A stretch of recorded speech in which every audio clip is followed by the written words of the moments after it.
It's 3 o'clock, and it appears we have a quorum, so I'd like to call the Greater Dayton RTA Board of Trustees meeting to order.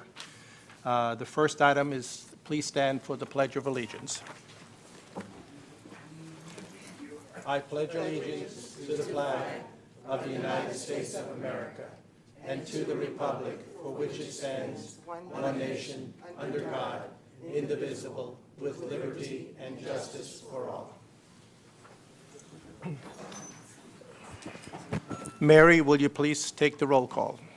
Yes, sir. Mr. Hoagie? Here. Ms. Hurd?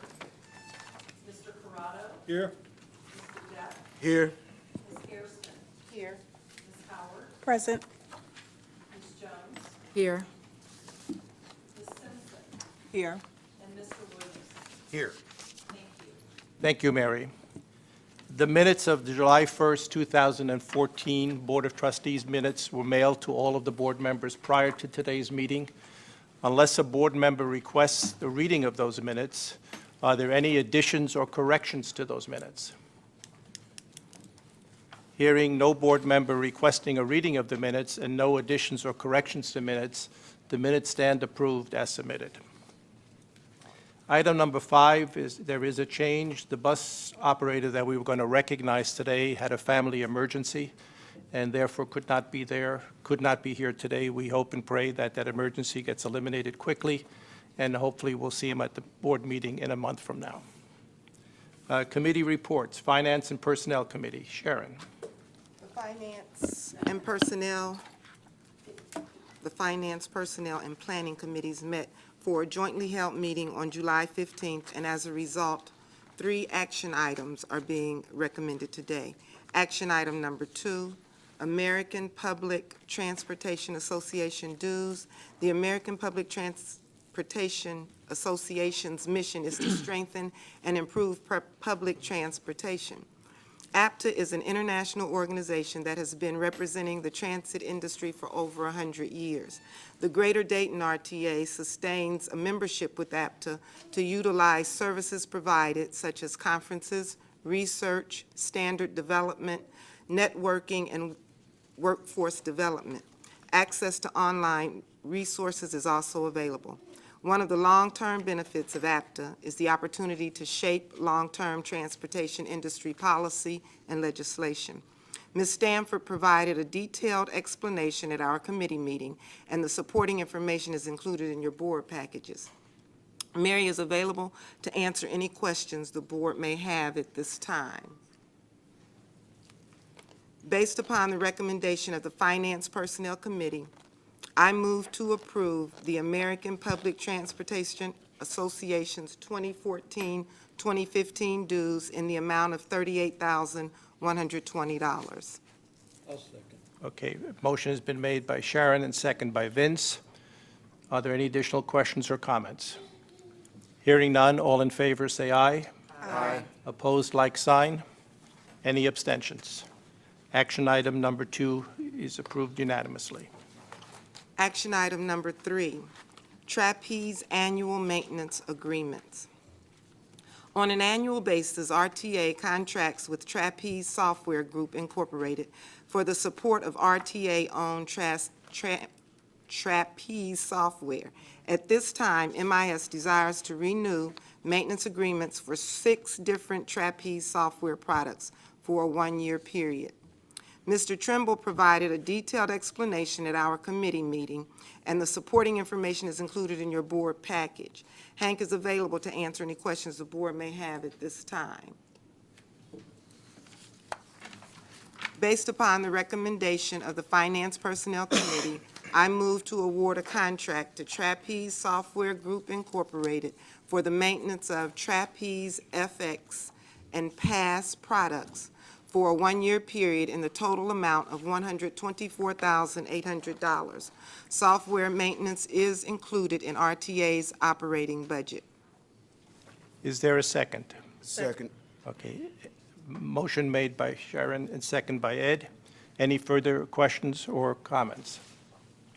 Hearing none, all in favor say aye. Aye. Opposed, like sign. Any abstentions? Action item number 3 is unanimously approved. Action item number 4, recommendation for voice and data communication. The RTA currently owns a voice and data communication system.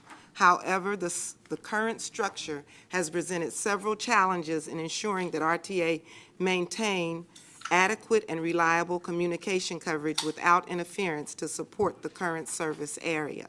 The age of the equipment has made maintenance challenging, and it has become increasingly difficult to keep both voice and data components of the system functioning properly.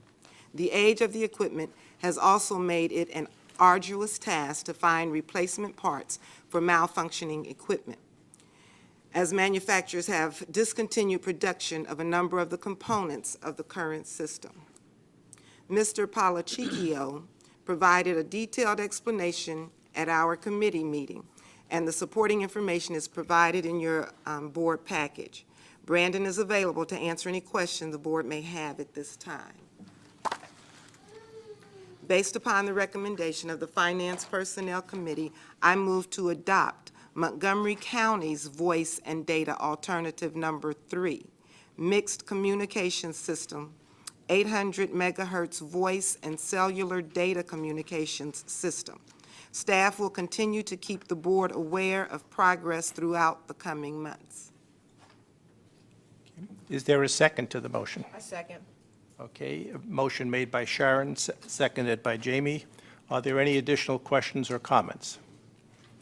Hearing none, all in favor say aye. Aye. Opposed, like sign. Any abstention? Action item number 4 is unanimously approved. That concludes the action items. However, just for information purposes, Mr. Rosinski reviewed the board-approved 2014 capital budget line items and reported on timeliness associated with the various projects. Significant progress has been made with implementing many, if not most, of the planned capital projects. Mr. Rosinski explained relevant factors associated with any given project delay. It is expected that during the next several months, more projects will be completed in a timely and cost-effective manner.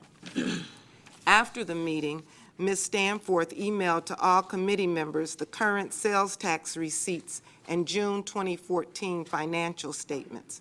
The information was not yet available at the time of our meeting. The information is included in today's board package. Note that sales tax trends and financial performance continues to be positive as we enter the second half of the year. That concludes my report.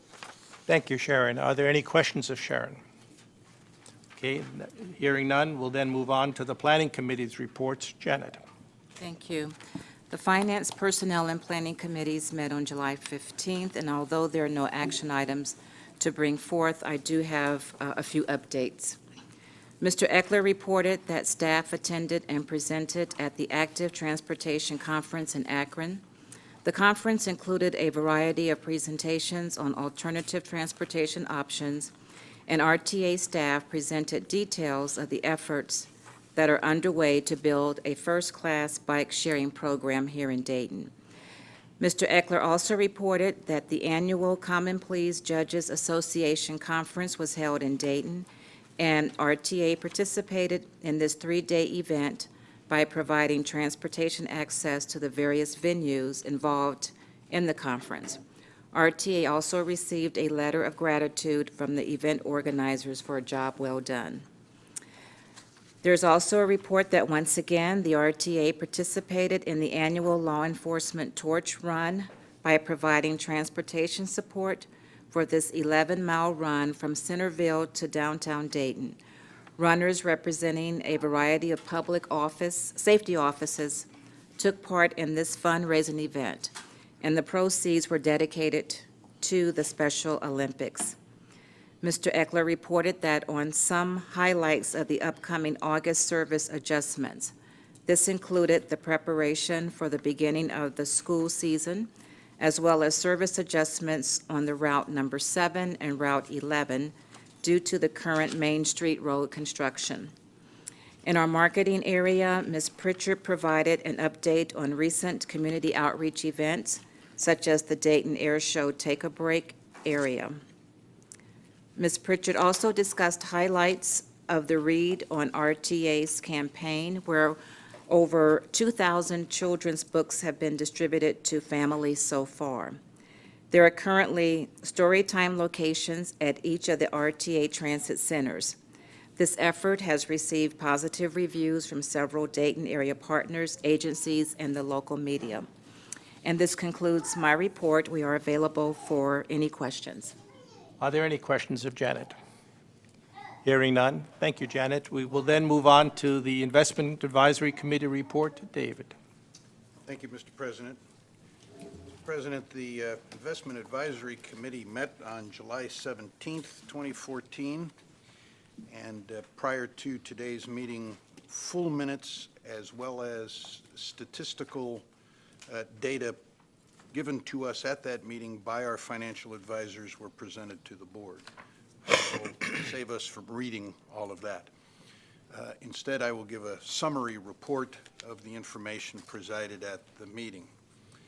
The financial presentation was begun by Mr. Mike Fink, who reviewed the statistical indicators of the economy and the outlook for the remainder of 2014. In spite of the fact that there have been improvements in employment, housing, and manufacturing, there are other concerns that lead to doubts about a strong pickup in growth for the remainder of the year. Mr. Fink also spent some time reviewing RTA's investment strategy. Based on the steepness in the yield curve of the portfolio strategy, has been focusing on select securities that would benefit as bonds, to quote his term, rolled down the curve. So a new suggested strategy is more focused on timing of the Federal Reserve's monetary policy and projected changes in the yield curve. Increased emphasis will be placed on 3 to 5 year step-up securities to take advantage of expected changes in interest rates. Mr. Brad Drager then reviewed Raymond James' second quarter fixed income portfolio analysis. And then in the fuel advisement portion of the meeting, Mr. Jeff Lemunyon of Linwood Capital presented a diesel fuel price risk management report, which also included graphical presentations which have been provided to the board. The following strategy was recommended by Mr. Lemunyon. Continue to address 2015 as the market presents the opportunity to do so. Avoid buying into high prices caused by high levels of speculation. Seek to avoid hedging at excessive prices while managing risk. Keep hedge relatively light as some risk remains on the downside of the market in the medium to long term. And monitor economic factors that may drive prices out of the range that they have been in for 3 years. Committee members unanimously agreed with Mr. Lemunyon's suggested fuel strategy. Once again, the full summary of the Investment Advisory Committee meeting minutes and the graphics presented by the advisors are available for review. Mr. President, that concludes my report. Are there any questions for Mr. Williamson? I would like to just again remind everyone in the audience why we spend so much time on the economics. It plays a major role in the economics of the RTA. We are heavily dependent upon sales tax, and the way the economy goes influences sales tax. And you may recall in the years in which the economy really began shrinking, we also sustained dramatic losses here at the RTA. So we try to monitor that carefully. We try to look as far into the future as we can, so for planning purposes have a feel for where we think we will reach in terms of sales tax. For this year, we budgeted approximately the same amount as last year, so that's consistent with the economic report that our advisors have been telling us. It's a slow recovery, and we are not budgeting for any major increase, and year-to-date has been fairly accurate in those regards. The second is the tremendous the cost involved with fuel. And what we try to do is hedge fuel contracts so that we could minimize the cost of that fuel.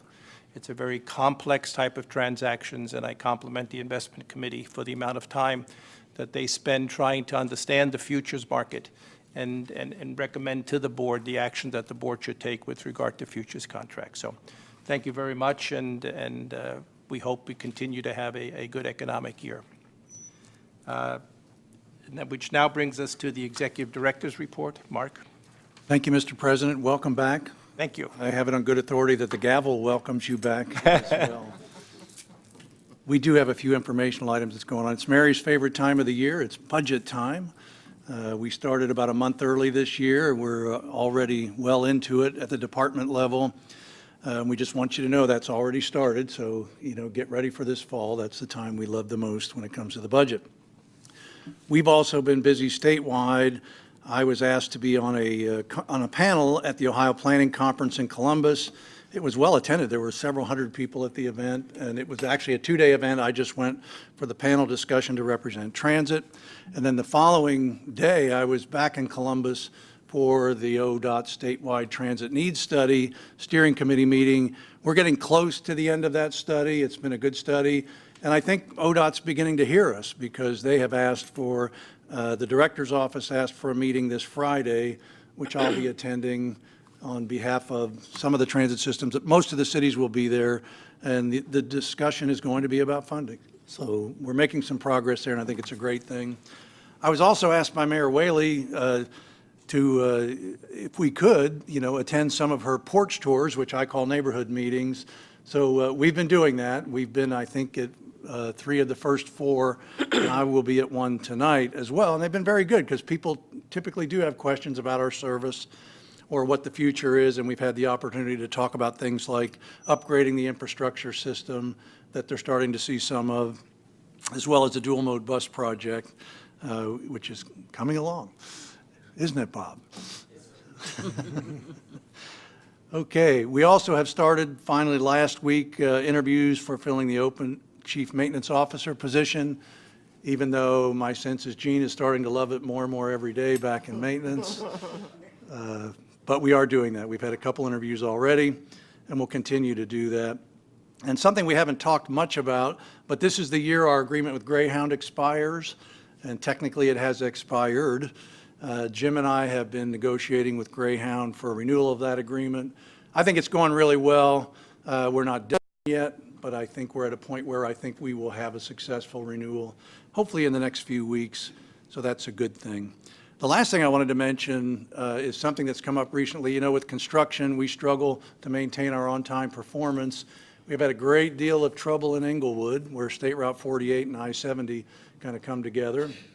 Our folks have been looking for ways to solve that. We're doing some things internally, but Frank has reached out to ODOT, and initially our request was going to be for ODOT to help us fund some shuttle service out there to keep our buses on time. And it kind of morphed into a discussion of what the issue was, and the issue is pedestrian access basically under the freeway, and that an additional lane has to remain closed to do that.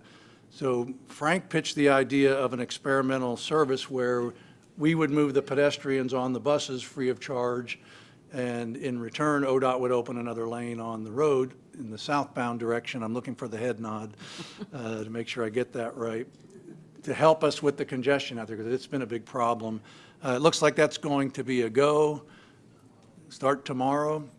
We're going to give it a try. If it doesn't work out, they'll go back to reclosing the lane, and we'll scratch our heads and go on from there. But I think it's great that we have a good relationship with District 7, and Frank was able to reach out, and hopefully we have one that works not just for us, but for the automobile users in the area that have faced the congestion out there. So it's a good thing. And with that, unless there are questions, that's all I have to report.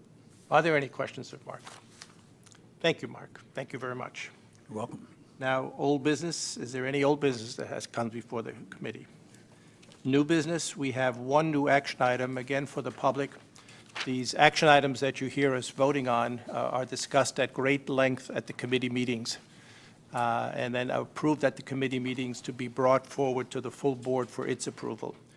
The action item that we have here was not available to be discussed at the committee meeting, and therefore it's being brought forth to the board for the first time. Mark, do you want to take the introduction of that, or will that be done by someone else? I'll tee it up, and then maybe Bob can carry it from there if we need to. The issue is, you may recall, we hired a consulting firm. Well, we've hired a number of consulting firms in the past year, but one to help us with the serious issue of the upgrade and or replacement of a lot of our ITS equipment that services both our customers via the internet, and ourselves internally, including the radio system that we just acted on a little bit ago. And really, the action on the radio system, I think, was a direct result of the good work done by R&R Consulting, the firm we chose.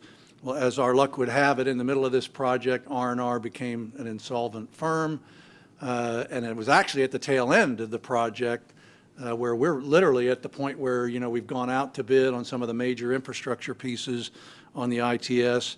And then with the direction we got today, we will proceed to join the county system to do what I know will be a fabulous upgrade to our radio system and address a lot of the issues we have with that. But we're not done. So what we wanted to do, since the R&R went insolvent, was find a way to keep, the brain power we had on this job for the remainder of the project. And that's how this action item developed. And I think at this point, I'd rather defer to Bob to describe how we want to move forward from here. One of the main principles with R&R, not principal, but one of their main employees, Tarek, we work with closely on a day-to-day basis, is found no employment with another company, and that firm has agreed to allow him to finish certain phases of our project over the next couple of months. So we asked if they would honor R&R's rates, and they did. So what we have before you today is just an action item to award a one-time contract to a group called Lineboard Inc. to allow this individual, Tarek, to help us complete the procurement process of this, the evaluation of those procurements, and get us to the next phase. At that point, then, we'll have to go back out to bid for technology services since the R&R firm is no longer. We were extremely happy with the staff at R&R. They were nothing but up and on board through this process. It was a parent company issue over R&R that became insolvent due to some tax issues, and their board decided best to just disband and do Chapter 7. So it was just an unfortunate situation, but we think this will at least help us get through the next phase. We won't expend any additional funds that we wouldn't have already spent. We were very happy with his work and the work of all the staff. And I was very pleased that they came to us, notified us, kept us in the loop. We made sure all their people got paid before we would pay them. It was just a very good business dissolution. Usually they're not that good. So I would just, add to that, the reason we brought in a consultant is, aside from buses, this is probably the single biggest capital investment we will be making in the near future. I mean, when you combine all the ITS and the radio system, you're in the $8 million or higher range. So we felt it was part of our due diligence to bring in an outside firm to take a look at all of it and help guide us. And if you recall, on the radio system, we actually pursued 4 different options and then finally landed on the one that we think is best based on their recommendation. So we're not taking this lightly. With these investments, we want to make sure that the money's directed well, and therefore we want to maintain the folks we've had on board that have done the good work to help us see this project through, and this action item will do that. It seems like a very excellent solution. We'll have the same brain power, as you mentioned, and no additional cost to us, so therefore it should work out very well. Are there any questions that you may have of Bob or of Mark? Is there anything else that this company is providing us currently? I'm not exactly understanding. Is Mindboard taking on this employee just to help us out? So I think my board hired this employee to work for them. They've agreed to allow him to work on this project through their firm. Okay. It is a one-time thing. We have not done work with them in the past, other than we issued a small purchase order a few weeks back to help answer some RFP questions, which that's included in this amount. And it will just be for this. Now, obviously, this company would be free to bid when we go out for these services to replace the firm line. Okay. But at this point, this is our own dealings with them. Does Any- Mr. Shaw work for Mindboard now, or is he just going to just do this project? He's working for them, yes. He is working for them. He's employed by them. And the nice thing that really speaks to the quality of the people we have from R&R, they all obtained employment very quickly after they were told. Because actually, most of their staff was left in the dark a lot longer than we were. The principals came to us and said, here's what's going on. This may or may not be a problem, for Chapter 7. As soon as their staff knew, they stayed on and completed our work, but during that few-week period, they were all landing on jobs just like that. They were all snapped up. So we were really what do we know about the financial condition of Mine Board? I did a D&E report. It's fine. It's a small company, and they've only been in business a few years, but there weren't any problems. Okay. We're reimbursement based with these people, so until, even with the first firm, I would see their payroll records to make sure the staff was being paid, especially when we knew that there was some cash flow problems they were having, before we would even reimburse them. So our would say is, Good. get the work before we went. Any other questions?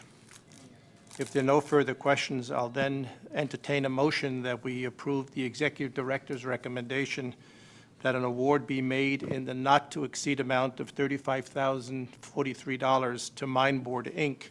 for consulting services to complete the procurement and vendor selection of the Intelligent Transit System upgrade. Actual expenditures will vary based on the number of consultant hours needed. The Executive Director also recommends ratification of $5,820 awarded to Mine Board, Inc. under small purchasing procedures for pre-proposal meetings assistance and assistance in responding to requests for clarification received from proposers for a grand total amount not to exceed $40,863. So motioned. So moved by Ed. Is there a second? Second. Second by Sharon. Any further questions or comments? Hearing none, all in favor, say aye. Aye. Opposed, like sign. Any abstentions? New business item number 1 is unanimously approved. We now get into the public comment portion of our agenda, and I think it's appropriate that we again go over the ground rules that exist. Each person who has signed up to speak publicly will have 3 minutes to state what they want to say. At 2.5 minutes, you will have a yellow light indicating that you have 2.5 minutes left in your presentation, and we expect that when the red light goes on, which indicates your 3 minutes have terminated, that the conversation will have to cease. Okay, with that, I think the very first person to have signed up is Glenn Saylor, the president of the union. And I forgot to mention, please state your name and the address, and after that is done, the time will start. My name's Glenn Sellier. My address is 150 Hyde Avenue, Dayton, Ohio, 45404. The union comes before you, Mr. President, to deal with a problem that we think is very serious. We have a driver, Della Adelot, who's been employed for 12 years, and during these 12 years, she and all of our drivers have been exposed to being spit on, punched, verbally assaulted, food dumped on them, and clients relieving themselves on the bus. And as in this case, a client took upon himself to make contact by hands to this driver's breast area. Della was doing her job in requesting a transfer to be used by this client, a mere 25-cent fare. This 25-cent fare and altercation led to her losing her job, a fare the client had no intention of paying. The authority, in all their written responses to the union, has never recognized what happened to our driver in this situation. Yet, as she sits here today, we still have this same individual riding our buses who assaulted our driver. And what action has been taken by the authority in this situation? Absolutely zero. No action has been taken to deal with this person who feels he has the right to place his hands on our drivers. The authority or the police has the cell phone of this person. Therefore, there's no reason that it cannot be an arrest. Fact of the matter, the supervisor instructed the police to move on and no report was made. And this person still rides our bus. Throughout the country, transit companies are installing enclosures to protect their drivers and at a huge cost to the transit industry. It is time that Greater Dayton Regional Transit Authority thinks about the safety of our drivers. These enclosures will be an issue in the upcoming contract talks, and we believe you could be looking at a cost of $1 million to upgrade our buses. Had Della had the protection, she would still be the employee with RTA. But instead, a 25-cent transfer ticket cost Della Adelot her career, a mere 25 cents she was trying to collect as required in her job description. The authorities expect us not to leave the bus when assaulted. That's easier said than done. In other situations with different drivers, Mark Donaghy, the CEO, had heard the recordings of our driver returning fire on an alleged assault. He stated, "Good for Rick." Are you kidding me? Firing a gun at 3 men running from the scene, and the CEO says, "Good for Rick." But let Della Adelot, the bus driver, requesting help from the ambassador because she was assaulted, is determined to be a zero-tolerance offense, and Della has been terminated. Glenn, your time. Thank you, sir. Thank you. I believe we'll have additional people wanting to speak on this topic, so we'll not comment until everyone has a chance to speak. The next one that I have is Della Adelot. Is it Adelot, Adelot? Did I pronounce it correctly, Adelot? Adelot. Fine. Now, I noticed you have a foot injury. Would it be easier if you had a mic to talk from your desk? Or would you rather just speak from the thing? I would like to But- defer my minutes to my union president. That's not allowed. That's not allowed. No, you're here in person. You have to either speak in person. Yes. Would it be easier if we brought a mic to you? No. Okay.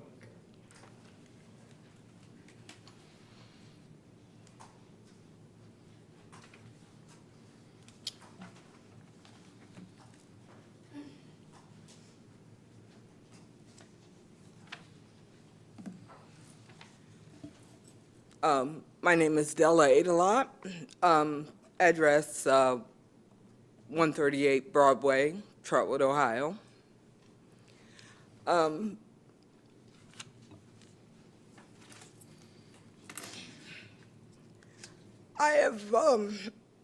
have devoted myself to my job for 12 years. I have done everything I could to enforce the rules that RTA has posted.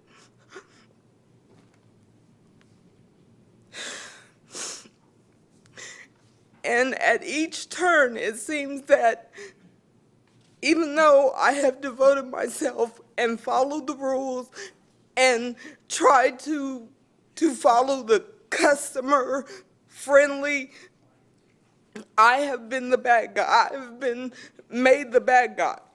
Now, at this occasion, I leave the bus to get an ambassador's assistance when this young man hit me in my breast, and I'm made into the bad guy.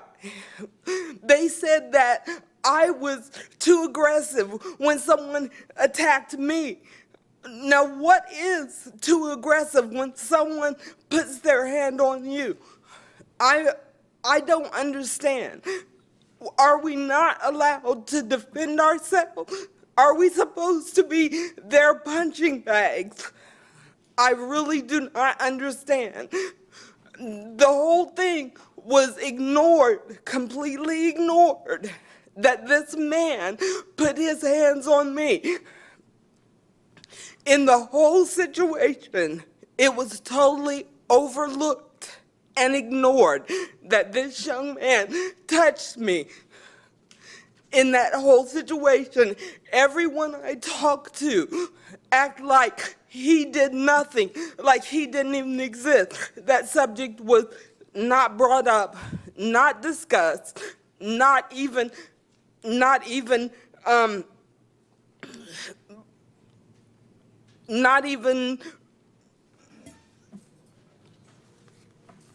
I'm sorry. No one discussed the fact that this man stood there, stood over me, attempted to intimidate me, looked me in the eye, put his hands on me, and when I went for help, I was accused of chasing him down rather than even though the videotape showed me yelling for the ambassador.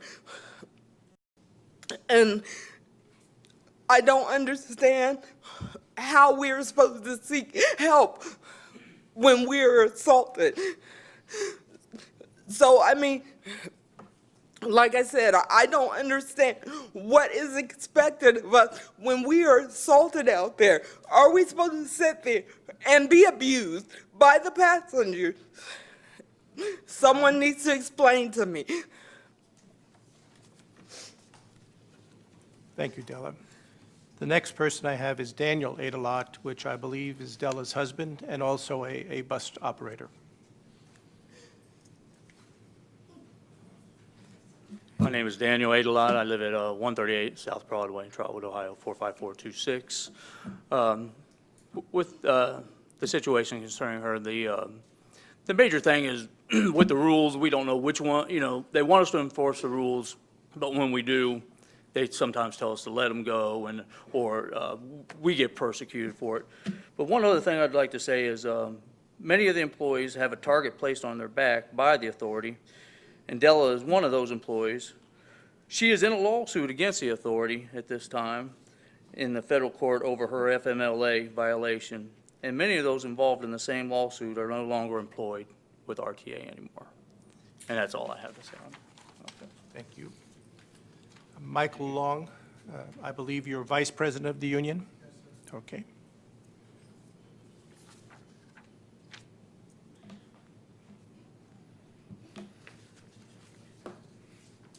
My name is Mike Long, address 150 Hyde Avenue, President Hoagie, board members, CEO.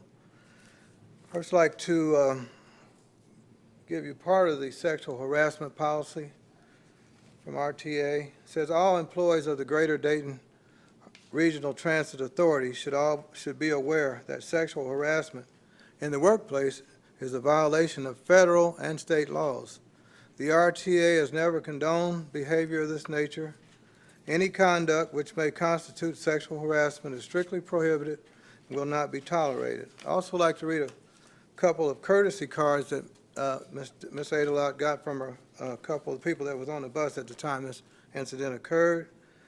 It says, did you see the incident? Person said yes. Did anyone appear to be injured? Yes. If yes, who? The bus driver. How did the incident happen? The driver asked the man to pay the fare, and he got upset and hit her chest. He started out and threw a pop can to the window. The next passenger said, did you see the incident? Yes. Did anyone appear to be injured? Yes.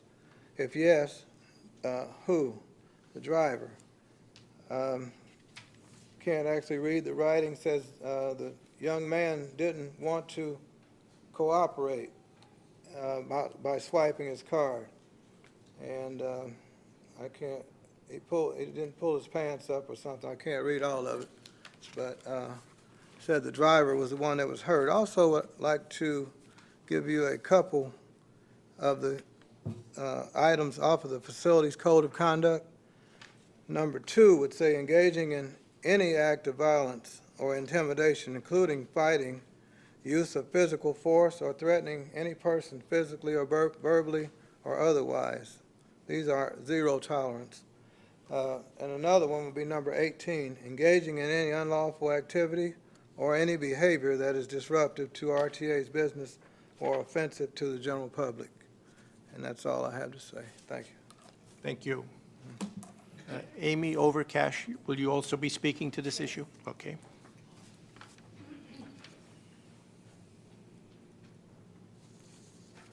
Amy Overcash, address 316 Horn Street, Lewisburg, Ohio, 45338.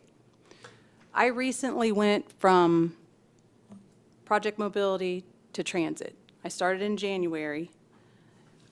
My training started in January, so sometime in June, I'm not sure exactly when, but that's when I started on my own as a driver out there, okay?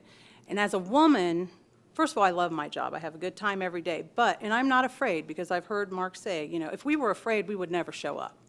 But the opportunity for threat is there every day. Do I feel threatened? Every single day. So I come in, I put on my game face, I get behind that steering wheel, and I put on a show. And they better believe it. Believe me, I am no bad you know what. But I have to make them think that I am, okay? So I say and do whatever I have to do to survive out there. I feel as an employee here, as a driver, and a woman, especially as a woman, the threat to us is greater because anyone who is criminally driven, okay, they're like predators and they're going to prey on who they think is the weakest link. That's what they do. So as a woman, I think we're already at a slight disadvantage, okay? So our job is a little bit more stressful when it comes to handling those kinds of issues. And these sort of things happen so quickly, and it's a volatile, things can go bad real quick out there. Things you can maintain and maintain, but one thing can go wrong. You have to remember, all these people get on that bus, every single person has a book bag, a backpack, a shopping cart, whatever they have, some sort of bag, giant purse, whatever. Am I to think or expect that none of these people carry weapons? Absolutely not. I am going to assume that they all have something in that bag, okay? And here I am, by myself, I have no defense. You know, we're not allowed to carry any weapons of any kind. That's the RTA policy, which is fine. I don't think we need a bunch of rogue bus drivers out there. My concern is, when is it okay for us to defend ourselves? When I know, and actions speak louder than words. And just since I've been driving, just so that you know, since June, I have had 5 of my windows busted out, shot out, whatever you want to call it. One so badly that the glass came across the bus and landed on the lady that was sitting in the seat across from her, okay? These are not isolated incidents. It happens to me at least once a week, someone busts my window out. Now, am I scared? No, because Jesus is my co-pilot. But do I feel threatened? Every day. Every day behind that wheel I feel threatened. So when I was on vacation, I came back 2 days early, just for the record, to be here for her. Because as a woman, this is a big deal.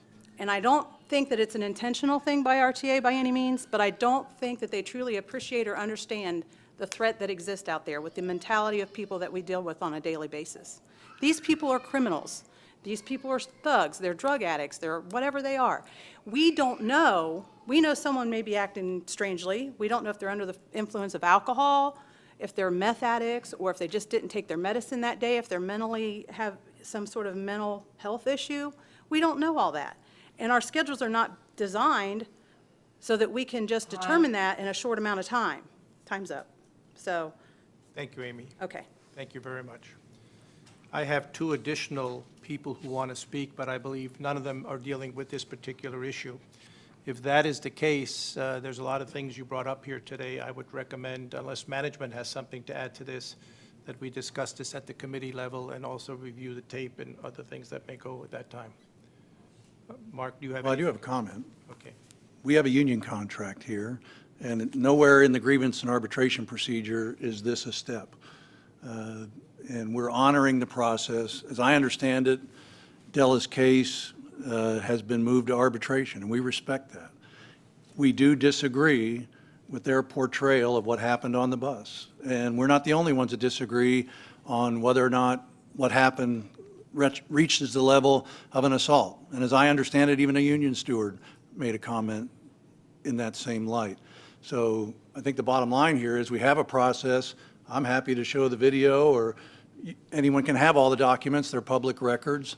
We'll go through them, including the police report that doesn't exist.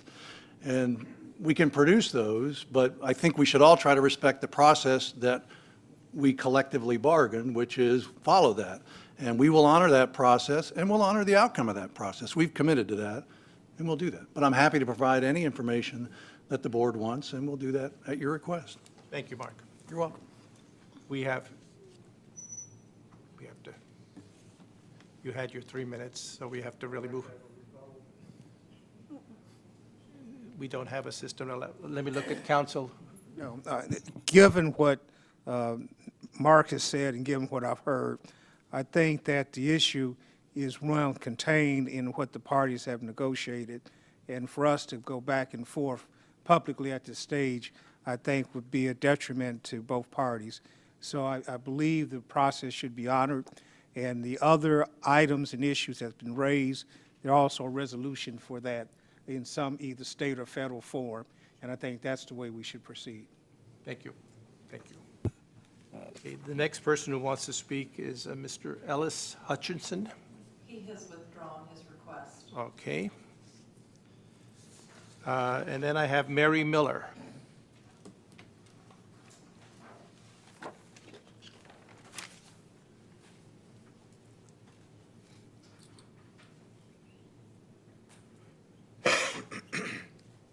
My name is Mary Miller. I reside at 85 Ridge Road, Apartment 41, Brookville, Ohio, 45309. I have, is the thing going to come on, or do I need to wait for that? No. Okay. My biggest concern was about the project mobility conditional approval I received. It states that I must walk 0.15 miles to a bus stop if it's available. It also states I can only use the project mobility service if it's 90 degrees or above. Now, my doctor addressed all of these things on the disability form that is required with the application. I did not get my appeal in a timely manner because I was hospitalized, and by the time I got the conditional grounds read, my 15 days had expired. But like I said, in my doctor's statements, it did cover those. I'm going to try to send this in anyway. While sitting here, I realized that the board has issues of time and everyone being able to meet. But for the public to get here at 3 p.m., they either have to leave their job if they're working or work around kids getting out of school. It's just not a convenient time. And most people would agree that if you provide additional time in a timely manner so that they know about it, the people will come to speak about it. Because in Ms. Adelot's case, Rick Wagner's case, all the drivers' cases, the public needs them to be safe, to feel safe, because there are people like me who are concerned about other people. And we know that they are at a risk. But my concern is, does RTA have a contract clause that precedes her from filing a police report or even pursuing charges against someone that clearly has assaulted her by the statements that you have? The police did not file a report, would not take a report, probably didn't even give a memo number for the call because none was requested. No one in that situation would have the frame of mind to ask for one. But RTA is a public fixture. You all have the ability to have things happen. So you all need to protect the drivers as well as the public without limiting them from pursuing persecution or just being at the hands of whatever happens, because that's what I'm seeing here today. And I will come to more meetings because this is something I'm going to have to do, because you're not right. And like I said at the first one I ever attended, Mr. Donahue, I think you need to leave that seat. If I had any time left, I'd like to defer it to Mr. Glenn. We're not allowed to defer. Oh, okay. Another, is that in the policy somewhere? If a person is capable of being here in person, No, I mean the part about me deferring my time. Is there, everyone is allowed a 3-minute presentation. And no, but the thing I was asking about was the deferral of any additional it's not time. allowed. I would just say we'll go ahead and accept Ms. Miller's appeal, even though it's late. If you want to do that today, you're welcome to do that today before you leave. You can see Jim Napier over there. He'll take care of that before you leave.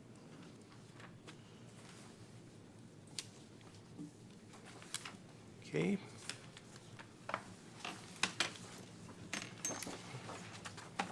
Next item is our board member comments. I would like to thank the management of RTA and all the board members who expressed their good wishes and prayers while I was out for surgery.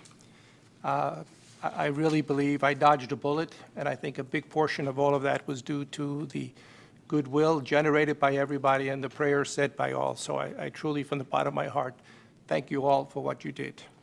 Are there any other announcements? Welcome back, Mr. President. Thank you. Since there are no other comments, I don't think there's a need for a request for the executive session. If there aren't any, I just ask you to note on your agenda the next board meetings, when they are, and the times, and the committee meetings and those times. I will then entertain a motion that we adjourn. So moved. Is there a second? Second. All in favor, say aye. Aye. It looks like the motion carried. Thank you.